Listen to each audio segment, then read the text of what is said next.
What's going on? I'm just sharing it right now. But I was just saying, man, the title of this live, man, is the Usos are now the head of the table, man. Yeah, that's crazy. And Jimmy made sure it was his brother Jey who was the one that finished it. He tagged him in so that he could be the one to get the final pin on Roman.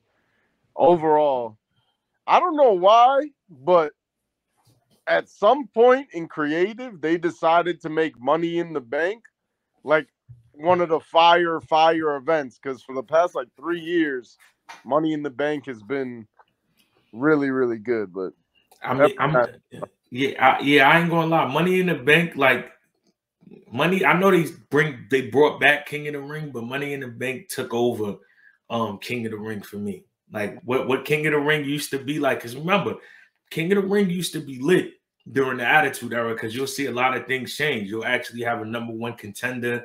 It'll always be a title defense there. A lot of returns used to happen at King of the Ring. You know what I mean? We're gonna jump into that. Today we had a return. We're gonna talk about that. But nah, for me, man, it was just the storytelling. Like you came in the Ruthless Aggression era. And I mean, I'm Attitude Era. In the Attitude Era, it was Seneca. Shout out to Seneca. Shout out to Kobe in here. Everybody that's in here. Share the live. We're gonna start doing these live recaps every time there is a pay-per-view event, so y'all can tune into that. But what I was saying is, for the DG, what up? I'm heated. LA Knight. We ain't get LA Knight holding a briefcase. I know.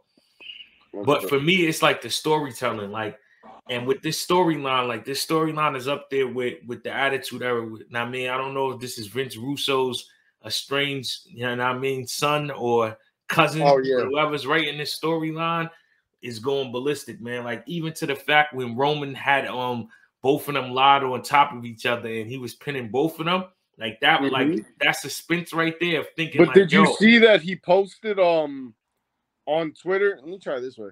He posted on Twitter earlier today a picture of him at WrestleMania when he battled Daniel Bryan and Edge, and he did that same thing. So he posted a picture on Twitter earlier today of him doing that. He said, stack him and pin him, something like that. And that was his plan the whole time to do that. But just even from a storytelling standpoint, from a technical, him stacking them and having them both kick out, incredible. But I'm not gonna lie to you. I'm gonna keep it all the way 100 with you. To be totally honest, I thought it was over at that point. Yep, so did I. Once I seen him stack, I said, "Yo, there's no way they're gonna let him kick. They're gonna let them kick out. He's gonna look invincible after pinning both of them." I'm surprised they actually won. The spike spear was crazy. Yo, and then when they dropped my son Solo Sikoa, and he went into a pretzel straight into the announce table. Oh man. You know it's a good match when you got announce table work. You know what I mean? Yeah. When there's no announce table work, I'm not really interested in the match. But now, a lot of matches had announce table work tonight. Yeah, they had to, man. I think that's what makes a good wrestling match. You gotta have a lot of you gotta have some form of announce table work. We're gonna get on our David Meltzer though. What you rating this? You know what I mean? I like the whole. To me, this is 5 out of 5, man. I'm gonna be honest. I was gonna say the same thing. Every match had something big about it. Like, I think this was as good as a WWE pay-per-view can get. I think Money in the Bank has turned into one of the can't miss events of the year. I love that they got these fake press conferences that come on after where they're still pretending to be mad and stuff, but every match was awesome. It was an incredible event, from the returns, the shocking moments. It was really great. In other news, man, John Cena returned, man. I know this is Z's, you know what I mean, favorite wrestler. How'd you feel about that? Like, John Cena returning to Money in the Bank. Incredible. And that's where he returned last time. Remember, and this is why I say Money in the Bank is good. Money in the Bank, coming out of COVID, was their first live audience can come back pay-per-view. You know what I mean?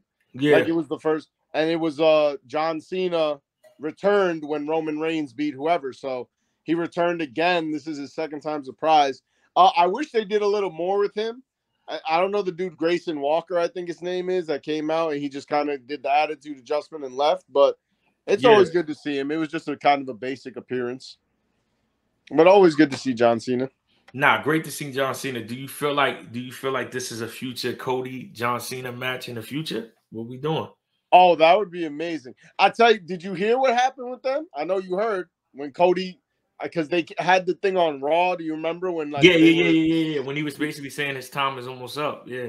He told Cody, like Cody whispered to him. He said, and Cody said this in an interview. He said, "I would love to work with you sometime. You got in you." He said, "I can't guarantee that, but if it happens, it happens." I think John Cena is like the definition of you're gonna miss it when it's gone. He left. And now everybody's like, damn, John Cena was actually that guy. So that would be really, really cool. Nah, that'd be amazing if they work together.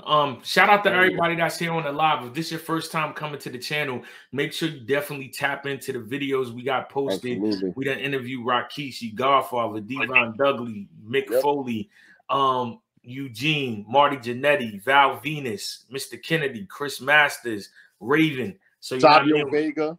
Yeah, if you just view the videos that are up on this channel, you know what I mean, you'll get lost here, man. That's the whole point of creating this Attitude Era you know what I mean, channel, getting the insides and the backstories on a lot of things. So everybody in here, please like this video. Please subscribe to the channel if you haven't already. Right. Also, before we continue to recap, rest in peace to Draws, man. Absolutely. Rest in peace. He passed away yesterday.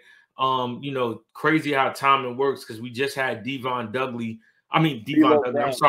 Brown come on the show and talk about their situation. And you know, I've heard both of them break down the situation after, especially you know what I mean, I think it was on the Dark Side of the Ring with the Brawl for All episode, but I never knew that him and D'Lo Brown were still friends.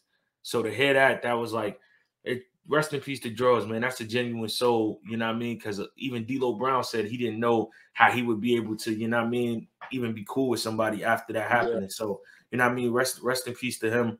That was crazy. That was crazy to even know that, you know what I mean? Draws has such a good heart that he still was even cool with him. Yep. But, and not only cool with him, remember, he